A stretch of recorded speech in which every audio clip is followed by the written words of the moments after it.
Welcome to Behavioral Grooves, where we explore the fascinating world of behavioral science and how it shapes our work and our lives. I'm Kurt Nelson, and joining me as always is my favorite co-host, Tim Lillahan.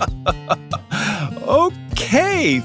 Is there a competition? Well, they're always keeping my options open. Always Right. making that sure. Hey, everybody. Today we have an absolute treat for you because we're diving into one of our favorite topics, which is actually what makes teams great.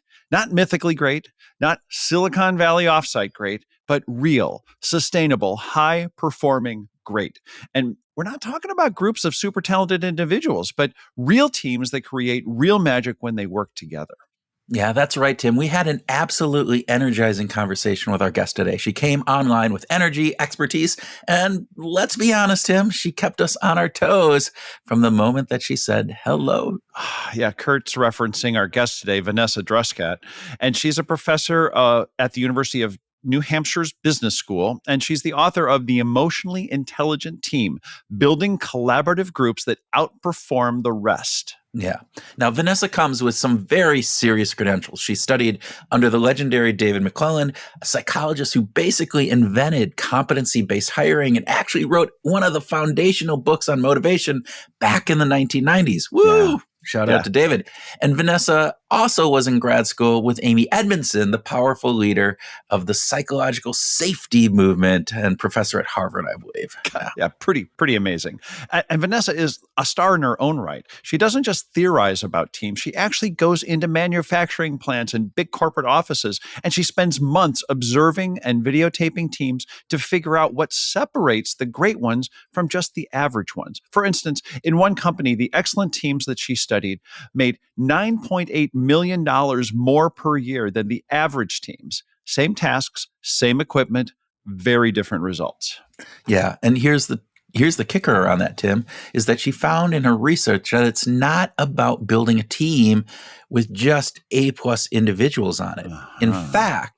In fact, one of the most successful team that Vanessa interviewed told her that he didn't have all A-plus people on his team. Rather, he learned how to create a team that delivered A-plus results and that could be sustained over the years. What this leader had figured out was that really great teams are about the norms, the routines, and the ways that people interact.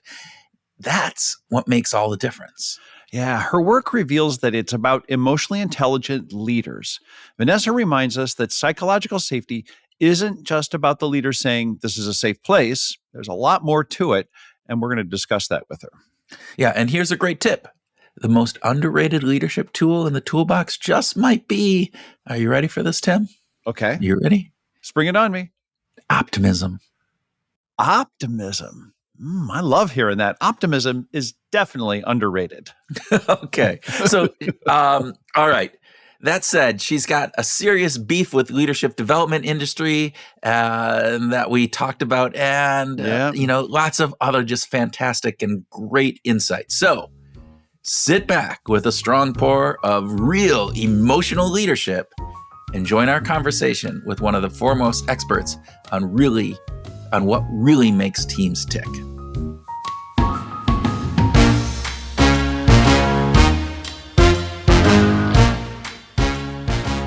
Vanessa Druskat, welcome to Behavioral Grooves.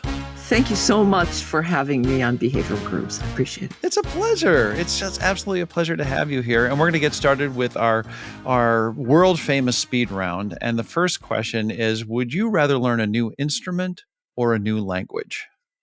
Instrument. Instrument. Oh, I love that. Anything come to mind? Well, the guitar. Yeah, of course. Duh. Yeah, duh for me.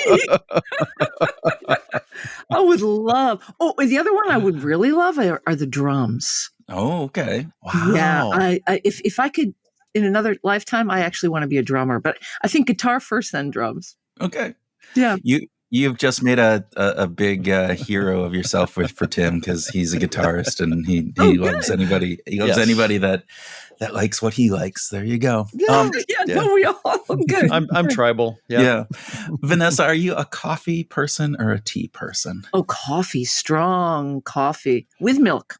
With milk, okay. Oh, with milk. Now, okay. now, do you have a specific type or a certain way of brewing it? We ask this question. This is kind of a key question. And sometimes people have a very definitive way of like getting their coffee. Others are just, I don't care. Just get me the coffee and I'll make it.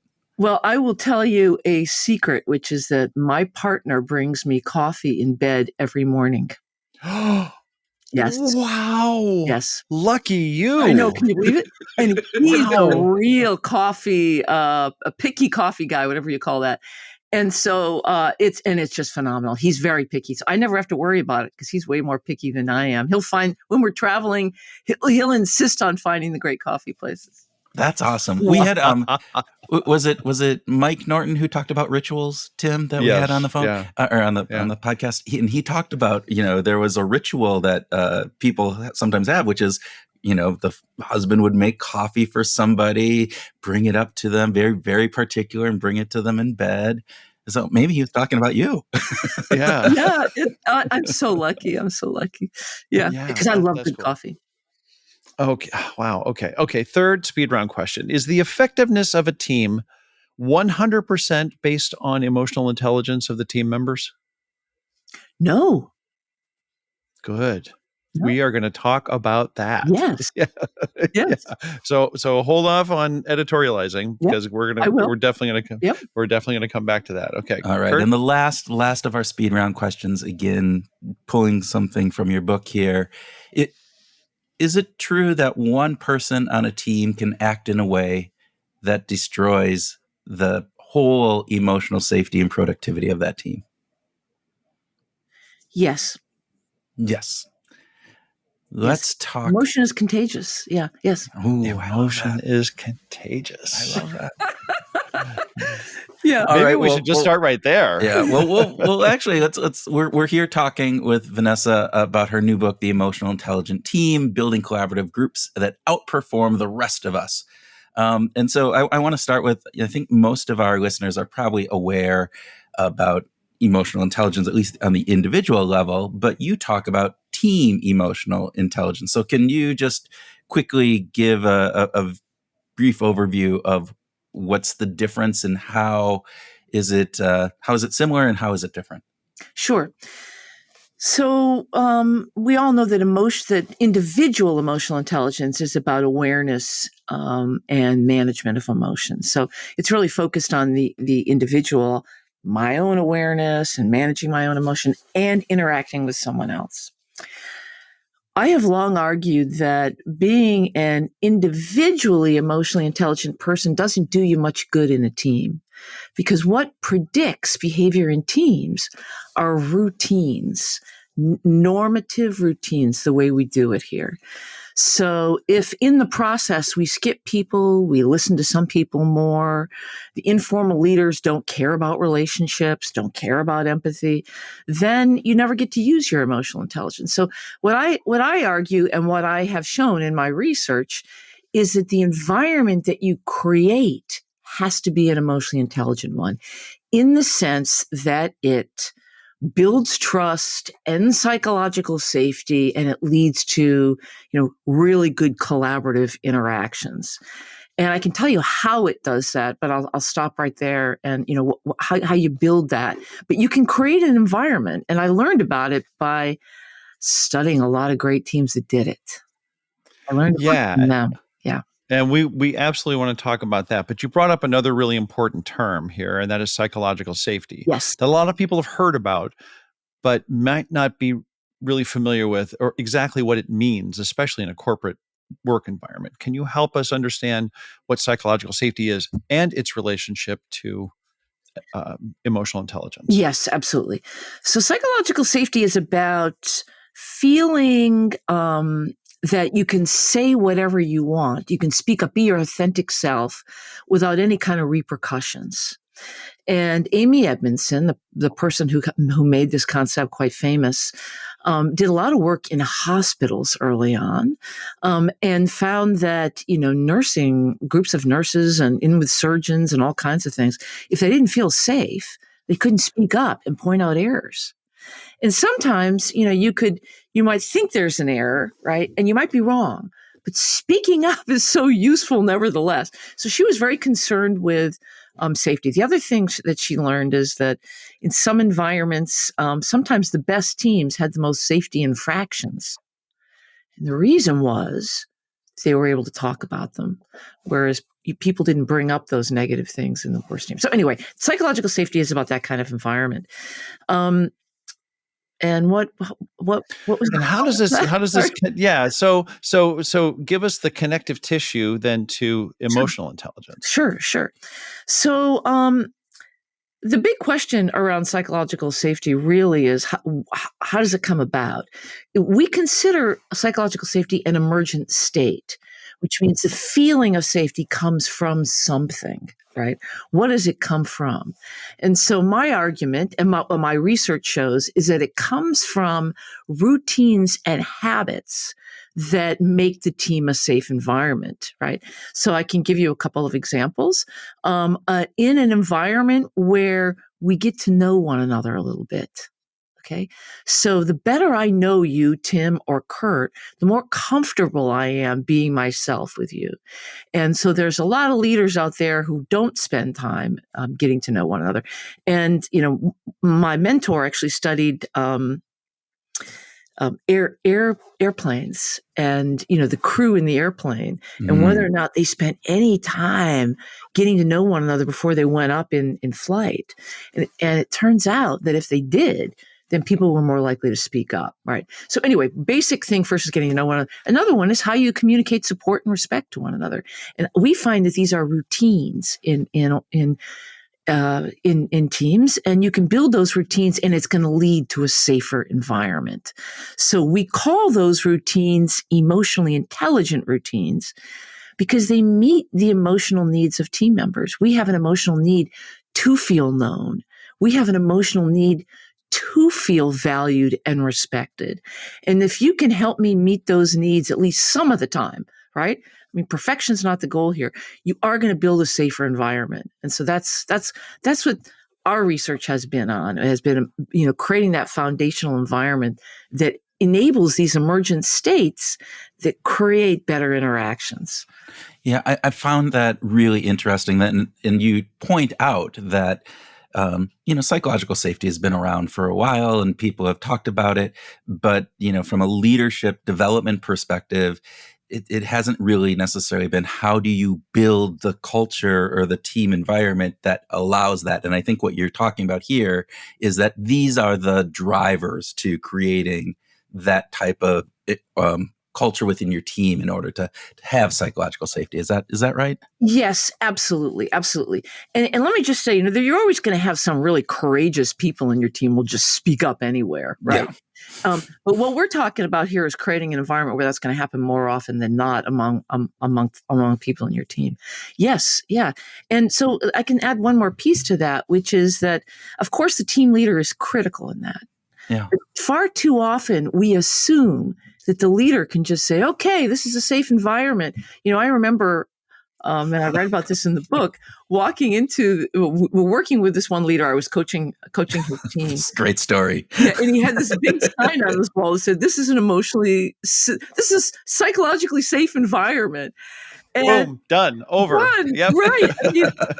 But he didn't, first of all, anyway, on that route. But, his employees were afraid of him. And I said to him, your employees are afraid of you.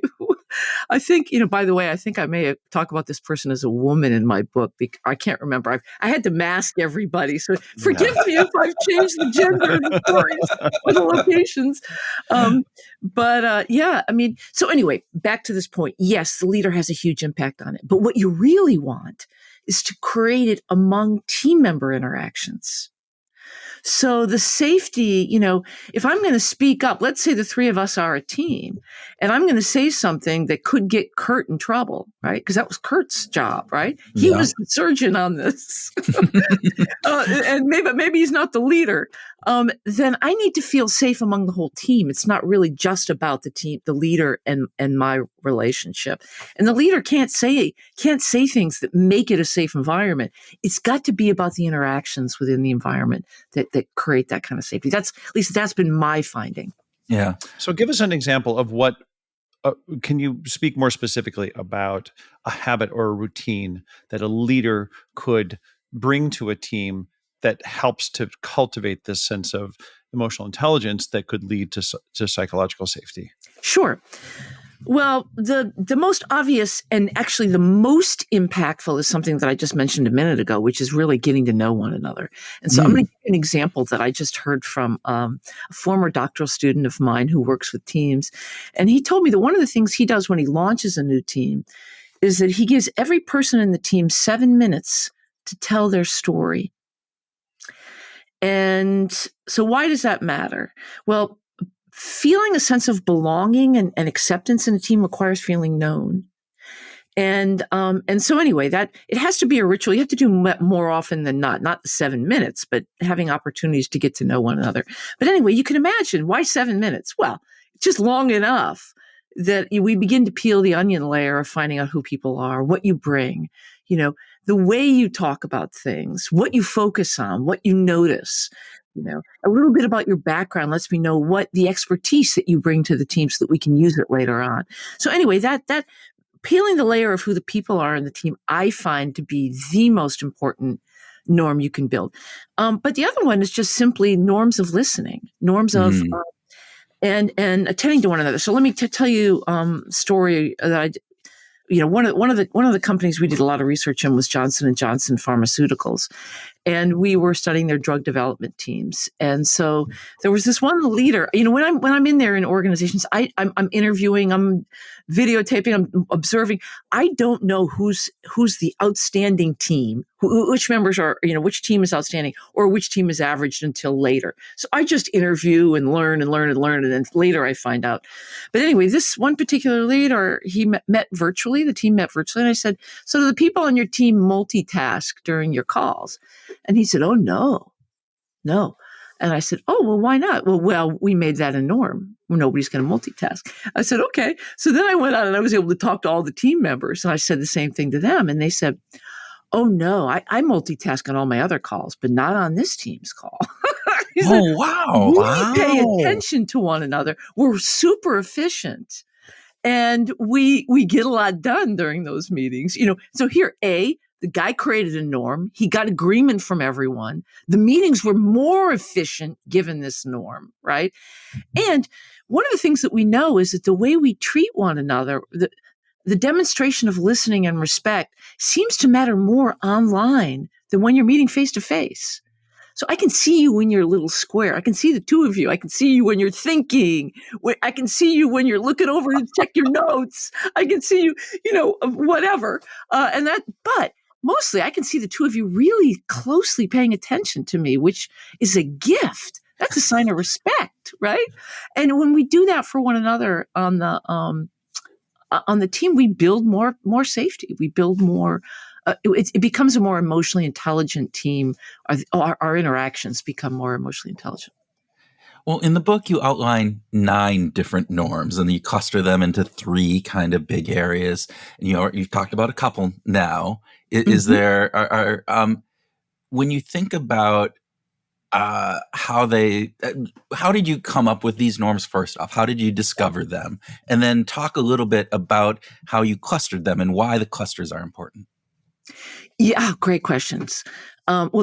We came up with the norms from research in organizations, studying teams that were great and comparing them to teams that were average. Mm-hmm. So this is where I'm going to introduce to you one of my mentors. Key mentor was David McClelland, the famous psychologist, right?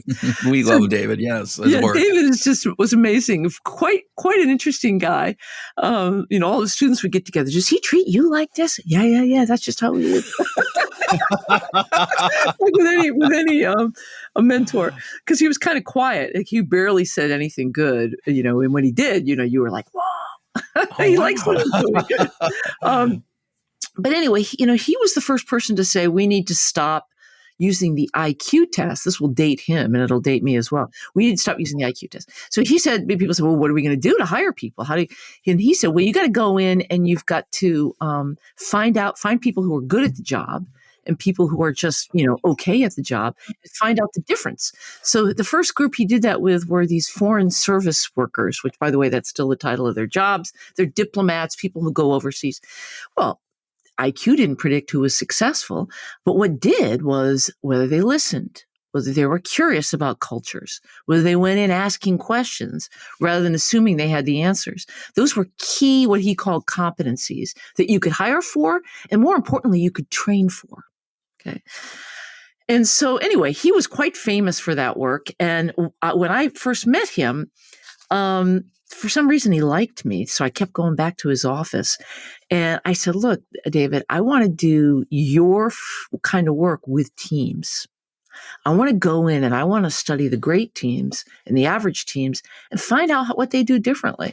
And so he opened doors for me. Working with him allowed me to get into a bunch of organizations early on. The big one that I talk about a lot, because it was the first major study I did, was in this manufacturing company in North Carolina that had 300 teams.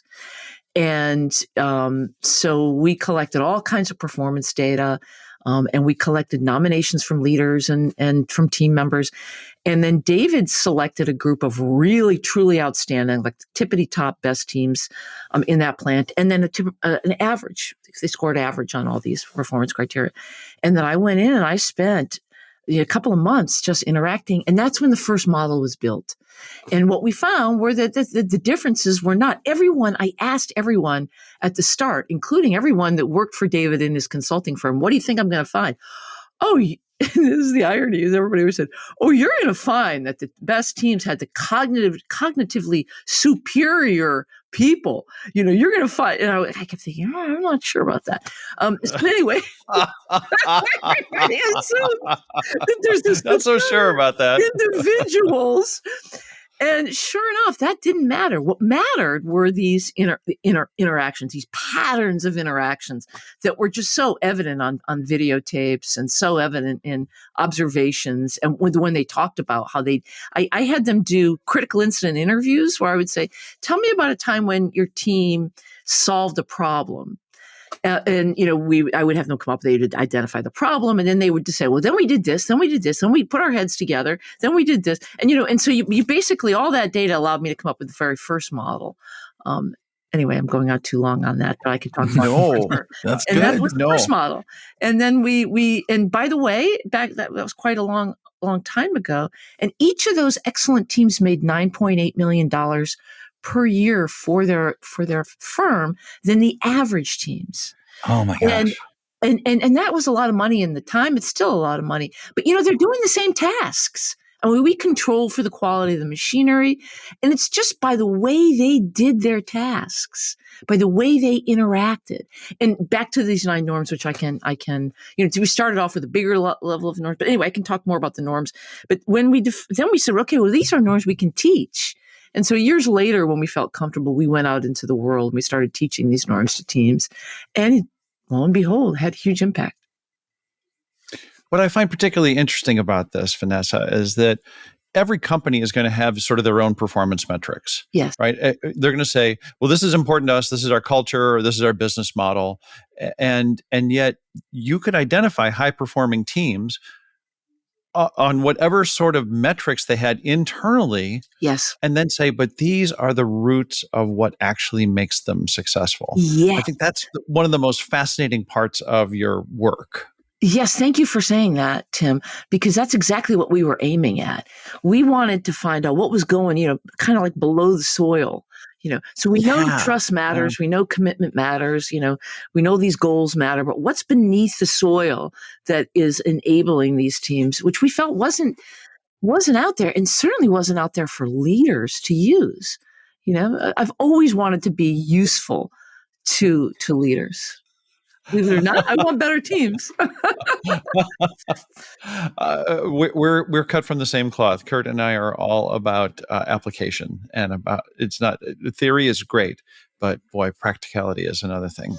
Kurt, excuse me. I wanted to get into, you clustered these into 3. So how we help one another succeed, how we learn and advance together, and how we engage our stakeholders. And so can you kind of briefly describe each of those 3 clusters? Because I think they're really interesting. Yes. And then I want to get into one of them in particular. So You bet. So we actually clustered them statistically. Yeah. So and one of them was, which we can talk about proactive problem solving, clustered really in two clusters. I mean, it fell in between reaching outside the boundary, because so often being proactive requires that, but it also clustered in that middle cluster, which is about how we're advancing and working together as a team.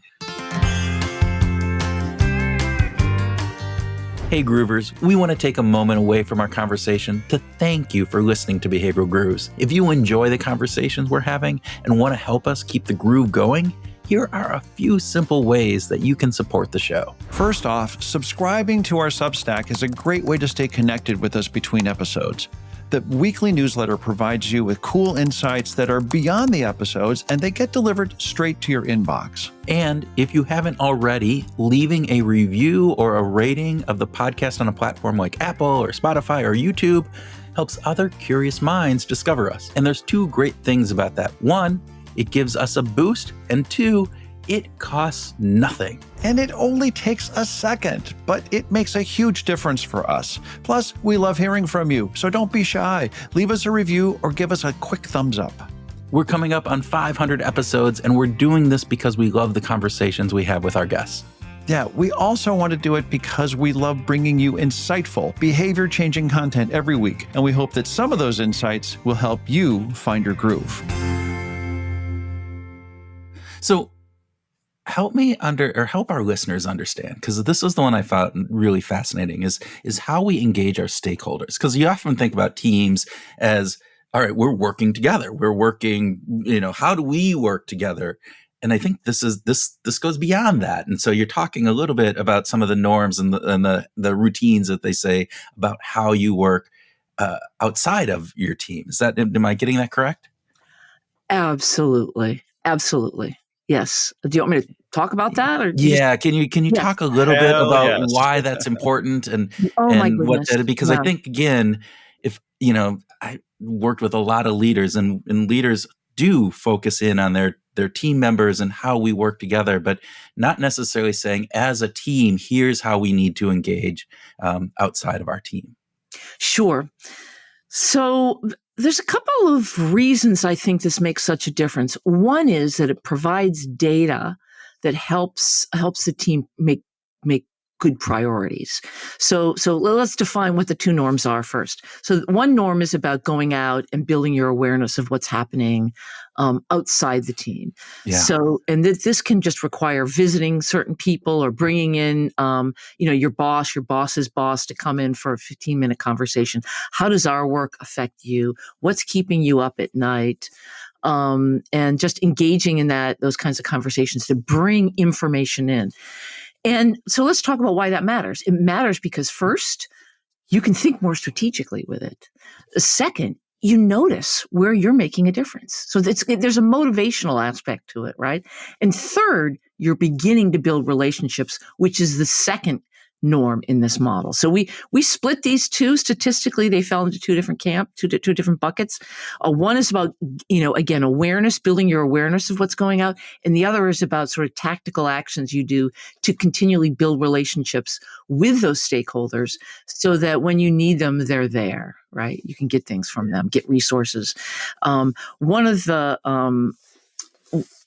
One of the guesses people have always had when I talk about that I'm going in and studying the great teams, a lot of people say, well, the great teams are the ones that management loves. They get the best team members. This happened a lot in the drug development teams. People were always guessing this at Johnson & Johnson. We spent a few years in Johnson & Johnson studying these teams. And people would say, well, management really cares about this particular drug, and they put all the best people on there, and they give them a lot of resources, right? Not. What we found was they were super strategic about going out and asking for things, and they would build relationships with people who had the resources that they needed. I remember one of the very best leaders that we interviewed. Of course, I didn't know he was one of the very best when I was interviewing him. He basically said, I don't have A+ individuals in my team, but when we get together, when we work together, I've learned how to create an A+ team. Now, I have to say, he would let go of people who didn't have the skills to do the task. So there is this, and one of my mentors, Richard Hackman, has found the same thing. You absolutely have to have the skills to do the task. But you can, through your processes, including reaching out, coming back to, I know you want to talk about going outside the boundary, including going out and getting information that's useful for drug development teams. Talking to, one of the things they have to do is some drug development teams need to work with manufacturing organizations to get the drugs that they need so that they can test them. Okay. There's all these different things. Building relationships with people outside, with manufacturing organizations, with people who know the manufacturing organizations, building stakeholders with people in the FDA, know others who know about the FDA and the organization. Come in and tell us, we're going to have to create a report that's going to get through the FDA. What do they care about most? Because often you get your report to the FDA would come back and it'd be like, you missed this. Why didn't you talk about that? Well, these great teams would go visit people in the organization who knew, they'd send ambassadors out and bring it back. So anyway, that kind of, and I'm not the only one to notice that. People are noticing it more and more. I could talk more about that, other people's research or mine, but anyway, let me stop there.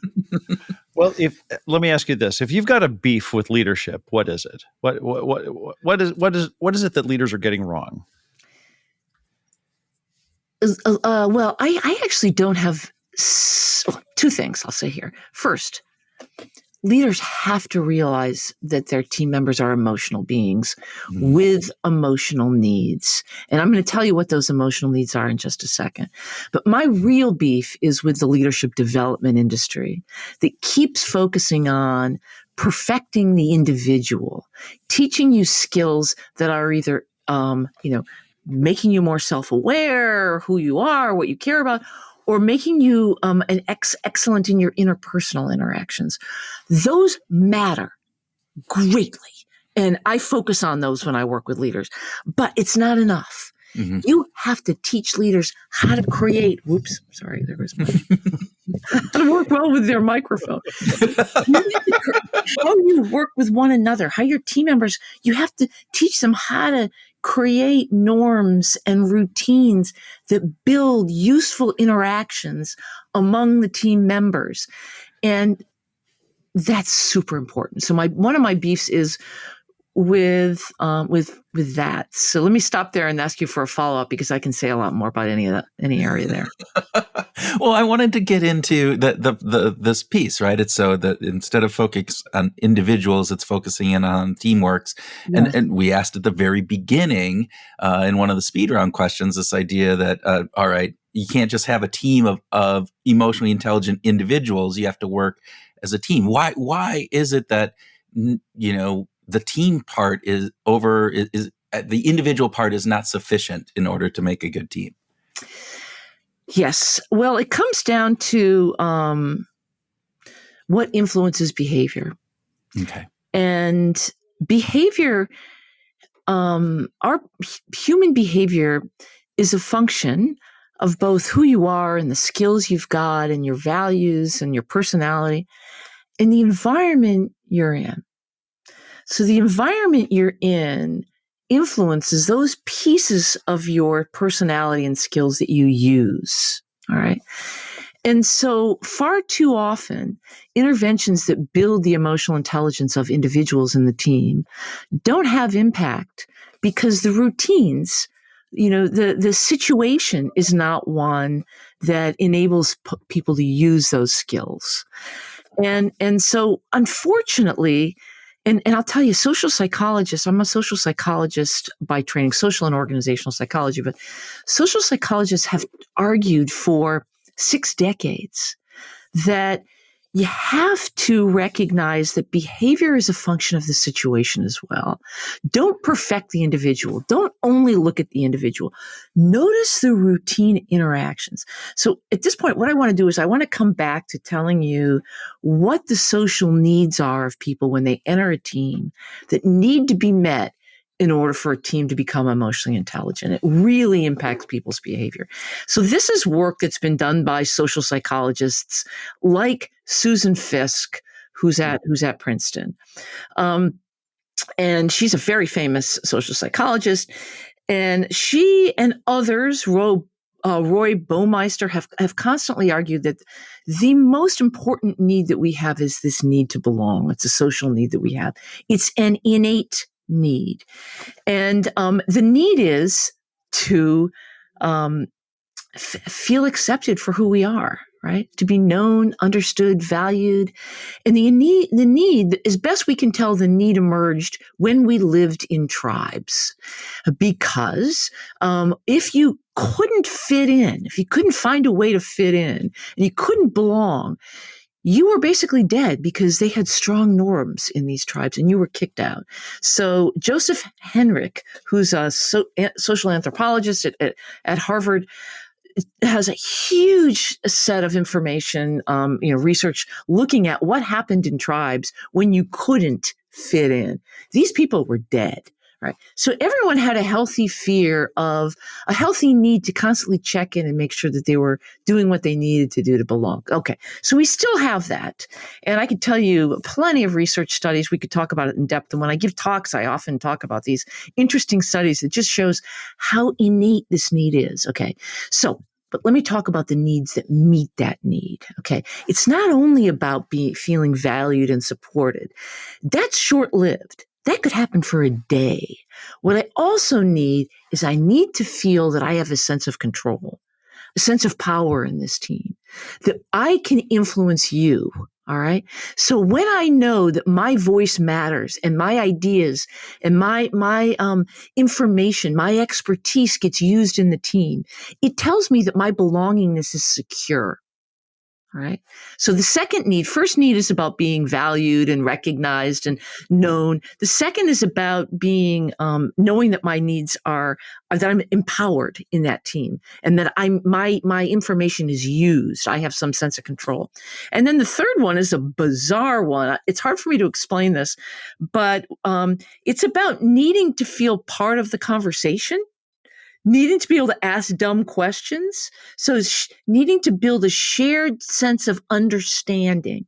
So we know innately that what we observe in the team is not complete, that others see things that we don't see. So at the end of this conversation, I could say, hey, Tim and Kurt, what was going on that I missed during that conversation? What were some of the things that I did that didn't quite fit? We know innately that we miss things. And so we have an innate need to vet and be part of, and to create this shared mental model, shared sense of understanding, and ask dumb questions. And this again, gives us a sense of control, our ability to continually belong in the team. So Susan Fisk's work, her work shows these three needs matter. And so we have all these sub-needs that meet our key need to belong. So why does that matter? That matters because it takes up attention in the team. You want to build safety? Yeah. If I'm concerned about my ideas not mattering, then I'm going to say, whoa, I'd better agree with Tim and Kurt because it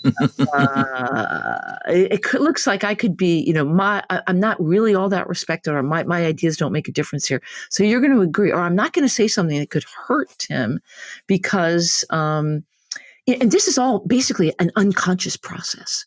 Right. And let me tell you one more thing, and then I'm going to stop because I know you got follow-up questions and you want to steer me in a certain direction. But there is this fascinating, we used to think that conformity, when people conformed in the team, so we used to think that it was a conscious thing. I think I'm just going to agree with Tim and Kurt because it would be politically wise to do it. No, that's not the way it works. The way it works is your brain, this is an innate need, right? Your brain sends you an error message when you're about to disagree with people. Are you sure that's smart? Somebody else would have brought it up.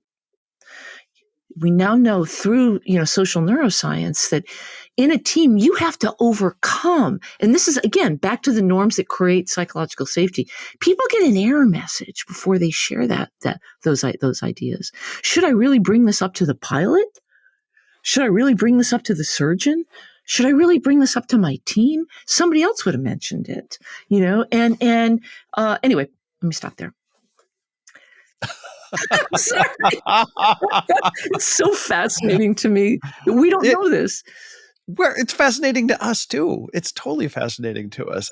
I want to make sort of ask for you to clarify something, Sure, because please.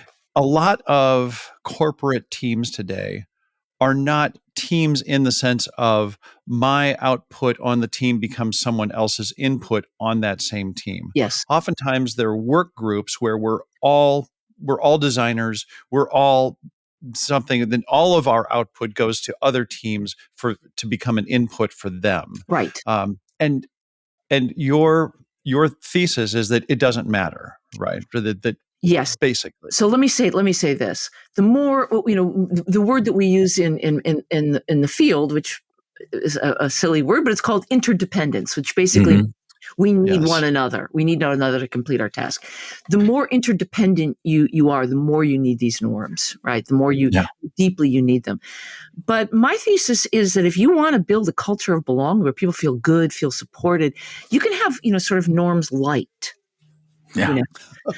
Okay. So, you can still have those meetings where there are no dumb questions. We're all going to get everyone on the same page. And we're going to, build that shared understanding, that shared mental model here. Maybe we don't do it as often, right? Yeah. You can still get to know one another. Maybe we're not going to do it as often. But I think those things really matter. In my book, I have, thanks to my awesome colleague, Stephen Wolf, I have these tables in the book that say too little, people call it the Goldilocks table, too little, too much, just right amount of this norm. I would say the more you are a group or a department, you could do the too little, or you could do some of these norms. Pick and choose. I still think that they matter for building esprit de corps in your environment, for retention, for culture. But the more interdependent you are, the more you need to have that sense of trust and safety with the people, belonging. Yeah. Vanessa, one of the things in the book that I found that I loved was you have a whole chapter on optimism, right? And I don't see this as a focus for that, like leaders typically often focus on. I mean, that's not something that, as you talked about leadership development, I'm pretty sure that they're not talking about optimism and building optimism. And particular, you talked about, some methods of doing it, appreciative inquiry, which I became a big fan of in the 90s with David Cooperrider and some of the, Diane Wiley and different pieces. But why is optimism so important for teams? And then what can leaders do? I mean, I can't make Tim optimistic, but, even though I'd like to, right? You can try, but there's no way you're going to do it. No way. He's just a downer all the time. I mean, glass half empty, right. man. Well, look at that smile. He hasn't been a downer for 1 second. But anyway, we can talk about it. All right. There's so many avenues I can take this down. So let me say, first of all, David Cooperrider, I used to have an office right next door to him for almost a decade. Gosh. Yeah. And I used to have to follow him in seminars or executive ed programs. So people would be. So I first I want to start with this story, and then I'll take you into the chapter on optimism and answer your question. So David Cooperrider would be in, and he's just brilliant. He's the child of a preacher, I'm pretty sure. And he people just love his stuff. And he would get in there and talk about how, let's not talk about what's wrong, let's talk about what's right and try to create more of what's right, which is very, very key. And then I would come in and say, you have to have team members being honest. And people would raise their hand and they would say, well, wait a minute. We don't want honesty. We just heard from David. We need to be optimistic. And I would be like, then David. So, because, it's yes and, right? Yes. But I want to come back, keep me honest here. I want to come back and talk about that, some brain research on that after talking about optimism.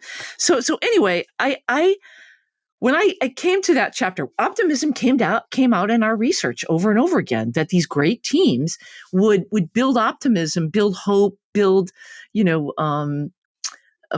celebrations, would build these things into their process. And so it was in the model. And I sort of had this distaste in my mouth constantly from following David Cooperrider. So I knew I had to write that chapter. And I collected all this information on optimism, the core research, the books. I was just blown away by it. I was blown away by the evidence and the brain research, by the evidence of how important it is that, the sociobiologists and the psychological anthropologists basically believe that back in the day, back in the tribal days again, which is where we spent, people argue about the number of years, but let's just say at least hundreds of thousands of years in these small clans. And how would you get people to go out into the African savannah and fight those lions and get the food? How would you get them to go out into battle? How would you get them? And it was always about optimism.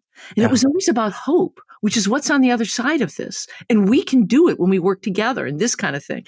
And so, and getting people out there made the change and kept people alive. And so that we evolved to need that kind of sense of hope in order to jump into the abyss, So I've got a daughter right now who's job searching in this difficult time. And I keep trying to get her to be optimistic about it. It's what gives you that courage, that courage to go out. So anyway, and I was blown away by the research, and I fully understand how important it is for leaders and teams to make sure that it matters. And I want to say one more thing about that, which is that team members have constantly told me they want more of it. So, I often go in with teams when the leaders aren't there, or talk to them, and they're like, we need to have a pat on the back. We need to hear about all the great things. All we ever hear are the problems. And it's a real downer. And so anyway, you got to have hope on the horizon. And by the way, one of my favorite interventions for that is to have an ambassador of optimism on your team. I love that. Oh my gosh. I learned it from a team that had this guy who was a total curmudgeon. And when they were talking about, they decided they needed to incorporate that name, and they said, we're going to turn Fred into our ambassador of optimism. And there was Fred, and it was so funny. So they opened every meeting with Fred talking about what he was optimistic about for the team. So anyway, but I want to just come back. Tim's going to be our ambassador of optimism on Behavioral Grooves here. Turn the curmudgeon into the optimist. Here we go. Yeah. Well, what about the neuroscience? Yes. You wanted to get back to key piece of research. My colleague Richard Boyatzis, whose name you may recognize, he's a pioneer in emotional intelligence research, and his colleague Anthony Jack at Case Western have done a lot of research. Richard's big chunk of his research is on coaching behavior for coaches. And so he has long thought that when you lead coaching with an ideal picture of where you're going, a hopeful picture of where people are going, that it's more motivating for change than if you lead with, hey, you got these problems here, you got to correct. All right. And so he and Anthony Jack and some doctoral students did some really good research looking at what happens in the brains of people when they're being coached, and whether they look at their problems or they look at, what the hopeful future is, what they focus on. And it turns out that we're much more, we find change much easier. And when we have a hopeful picture in front of us. When we're focusing on problems, we get defensive. And so we're less curious, and the brain becomes more closed as opposed to more open. And there's been a lot of research on positive emotions. I don't like to be a Pollyanna that says we need to be positive all the time, because I really believe that truth is useful. But I also believe that there's a way you can deal with that truth, and the way you can say, so for example, giving feedback. If we're going to give, all right, this time we're going to pick on Kurt. Tim, if we're going to give Kurt some feedback, then we can say, okay, Kurt, where do you want to be next year? What are your goals? Oh, cool. We've got some ideas about what you can do to get closer to that, right? And bring that up, and we know you can do it. And here's this, and that. Anyway, that neuroscience piece to me is fascinating. And anyway, thank you for sharing that, Vanessa. We here at Behavioral Grooves Global Headquarters like to talk about finding your groove, right? And we want to find out how you stay in your groove. Okay. How do you find and keep in your groove? Well, I have a fabulous family. And when they're not with me, I think about them. That helps me get in my groove. The other thing is, I've been really lucky to have a love for exercise. Mm. I was a runner for decades. And so I remember one time saying to my daughter, I'm in a funk. And she said, well, have you been running or exercising? I said, no, I don't have time. Well, you? Wow. Recipes for disaster, I mean, I'll get on that bike at the gym and everything I'm angry about goes out like that. So those are a couple things. Those are fantastic. Actually, those are fantastic. When you're on your bike at the gym, do you ever imagine that if you were on a desert island for a year and you only had a listening device that could support 2 musical artists? Oh, wow. Yes. Okay. What 2 artists would you want to have with you? You get their entire catalog. It's not just an album, not just a song. Okay. You get the entire catalog of these 2 artists. So okay. Van Morrison. I just love he's a poet, right?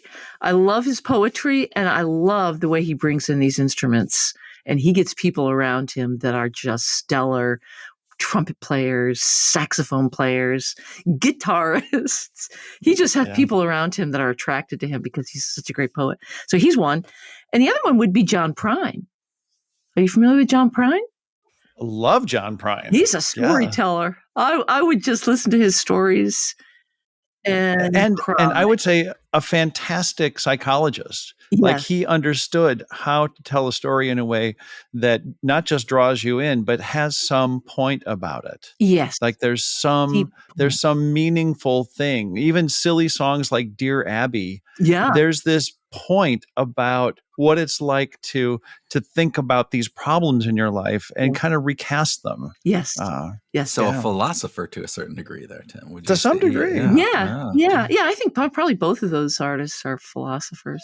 Yeah. Well, I think it was interesting, Vanessa, because we get a lot of people who talk about, the musical component, various different things, but it sounds like you're very much into the lyrics, into the what they're saying, just as much as the music to be. Would that be an appropriate guess? Yes. Yeah. And also, you and me both on that one. Yeah. Okay, yeah. good. Yeah. But also the people they attract around them. Yeah. So when they play with their friends and with that, like of John Prine, the people that he attracts, they want to play with everybody. him. Everybody wants to play with him, and it just is such a pleasure to see everyone lifted up. And that's I want to just bring it back to my book. One of the reasons I love teams is because when they lift you up, it doesn't get any better than that for me. Yeah. And a lot of that is coming from the collaboration. It's not from individual performance, right? What you can create together. I mean, I really fundamentally believe that teamwork is, it's the way to the future. It's the way to connect. It's connection. Everyone needs to learn how to build teams. And because there's so many bad team experiences out there. And we make judgments about people. We blame it on individuals rather than on the process. And that's so back to the musicians. They were great team builders. You have to be a team builder to be a good musician. Okay, you're absolutely on team Kurt and Tim on that. Totally. You're easy. I don't know. Did you see Tim turning all red there? He's like going, "Oh my gosh, this is so great!" So this is fantastic. Yeah, Vanessa, I want to thank you on behalf of the Behavioral Grooves Global Headquarters community. I'm loving this community for being such a wonderful guest today. Thanks for being a guest. Thank you so much for inviting me and for all your excellent questions and for everything you do.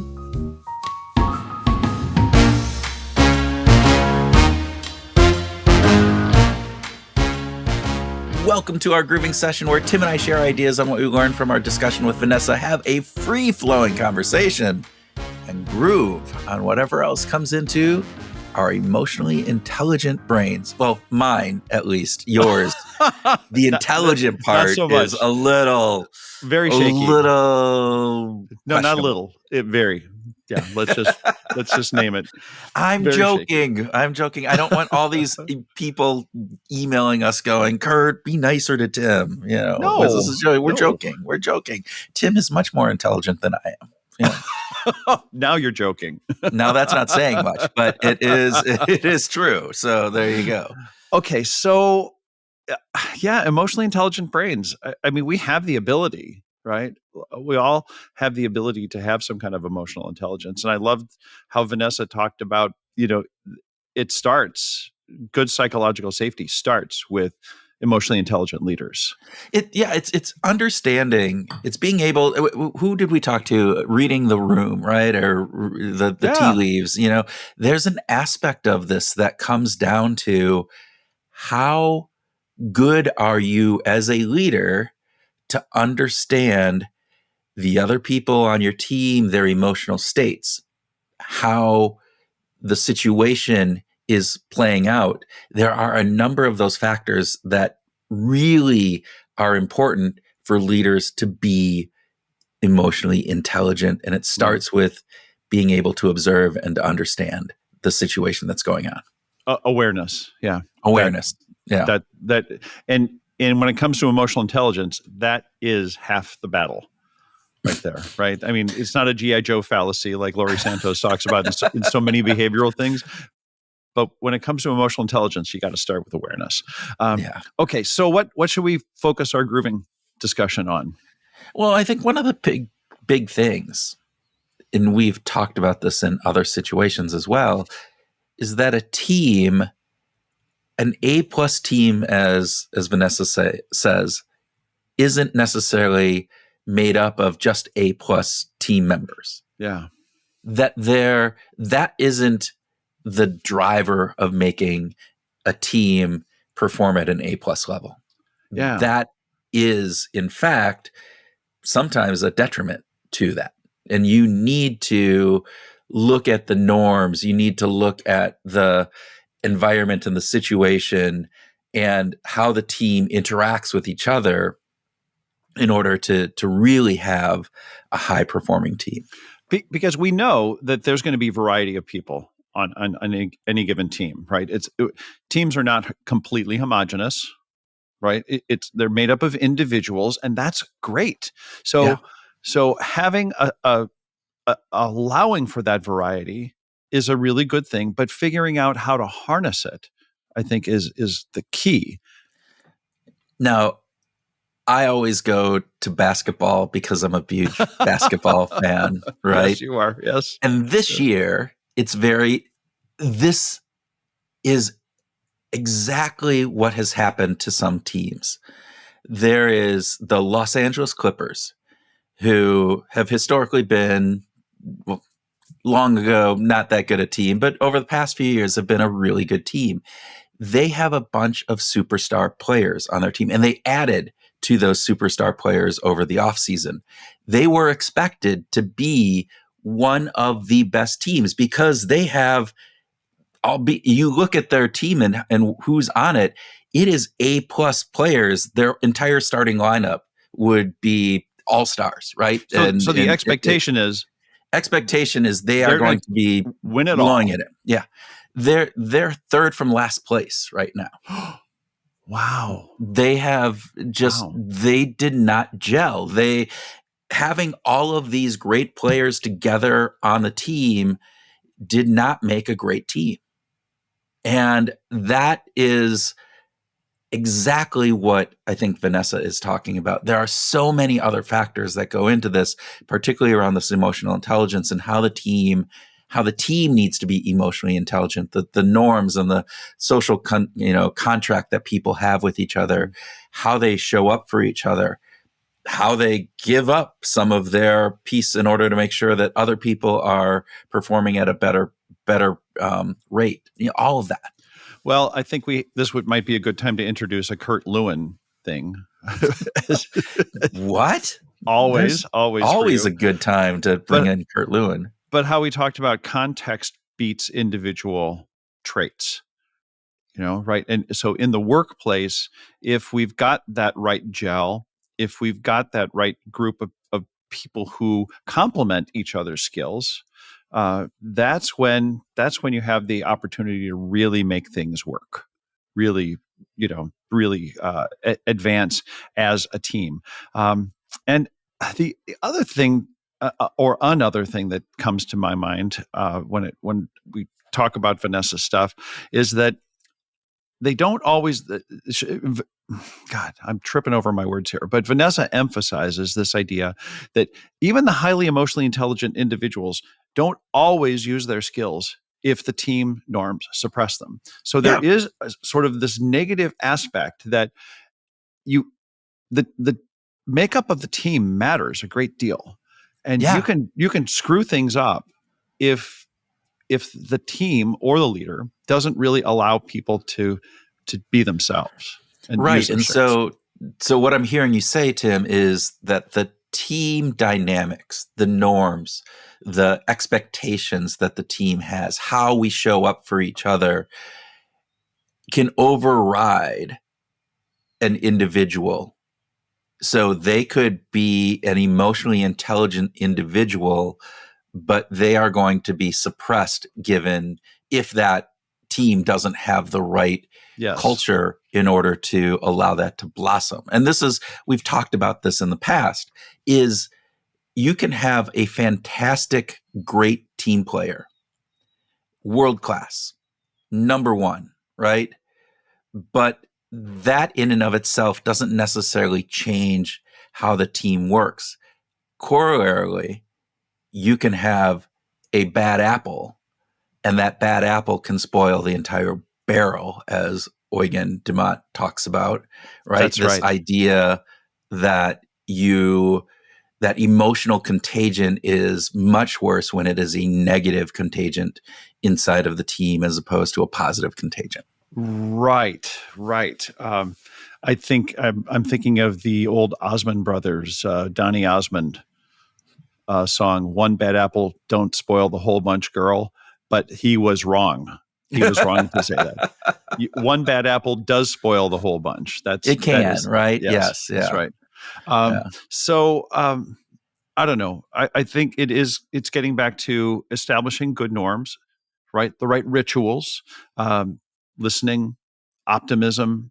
These are the kinds of things that when you put them together and create norms that really actually suppress the negative Nellies on the team, I think that's when things work. And hopefully you develop trust so that when people trust each other, they're going to be more likely to kind of fall in line and do the stuff that the team needs to do.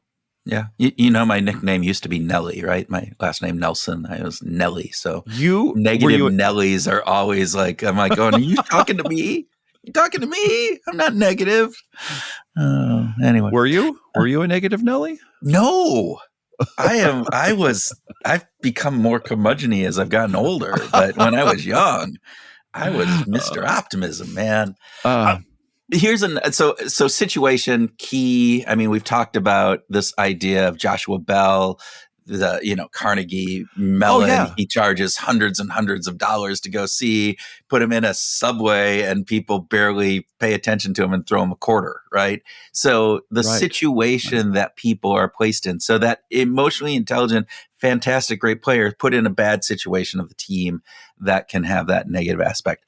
I think the other very interesting piece that Vanessa brought up that just blew me away was that emotional intelligence must be collective, that it is not an individual component for the team. You can have 5 members of a team, all highly emotionally intelligent, but it's the collective emotional intelligence that is really key. Right. So listening to each other, establishing norms of respect, really just having those very positive patterns of interacting with each other, being polite. These are really simple things, but when people veer from, get out of the norm of that, when they tend not to respect what other people are saying, or they dismiss, or they have that frowny look on their face, or they cross their arms when they cross their arms, that ends up being corrosive for how the team works with each other. And I think that those are things that leaders have the opportunity to build norms that say, look, that's not the way that we're going to do it. The way that we work is we're going to be respectful. We're going to listen. We're going to actually pay attention to what people say. We're going to just develop better routines for how we interact with each other. It's those patterns of interactions, Yes. right? You can overcome a solitary negative behavior. It's the repeated patterns that show up that determine that emotional intelligence of the team, right? Of the collective. And you talked about this, the rituals that you have. It's getting to know each other, a 7-minute story ritual that you start off each week with, or something around, listening, and can you answer what the last person said in the meeting? It's the no multitasking. I don't know how my kid is ever going to be able to work in a place that had that, but and all of those norms go to create psychological safety. Yeah. And as Amy Edmondson has talked about, and all of the research around that, it's a really key piece of this. And so it's that collective emotional intelligence that helps build that psychological safety of the team. So we talked about this with Zach Mercurio some time ago. I think it was just in June when we talked to him. But this whole idea of mattering. Yeah. Right. All of these things contribute to people feeling like they matter. And that is a building block for having a successful team. So getting back to your basketball analogy, who matters when you've got all of this stuff going on? All of these great players are on the court at one time. Who matters more?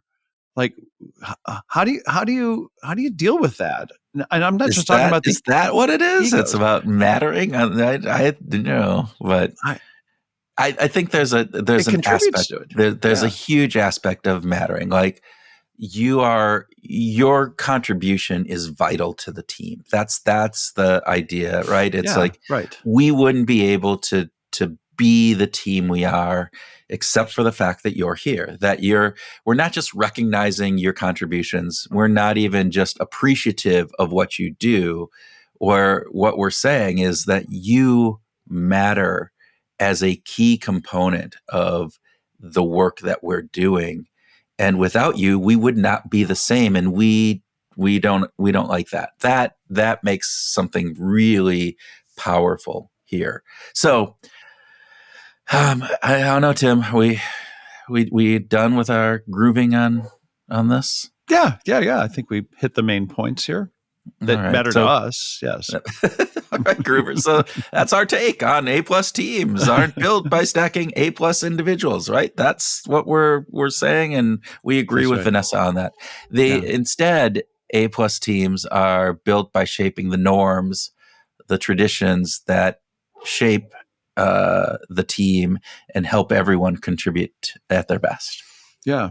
If you if something sparked in you today that from this conversation with Vanessa, or God forbid, anything that Kurt and I had to say, but hopefully with our guest, let us know. We'd love to hear about it. We've got the Behavioral Groups community page on Facebook, and I think that's a great way of interacting, or just drop us a line. That'd be fantastic. Leave us a comment in the Substack, lots of different ways. But maybe you'll come away with just thinking about new ways to deal with your own team, or just a single norm that you might want to experiment with.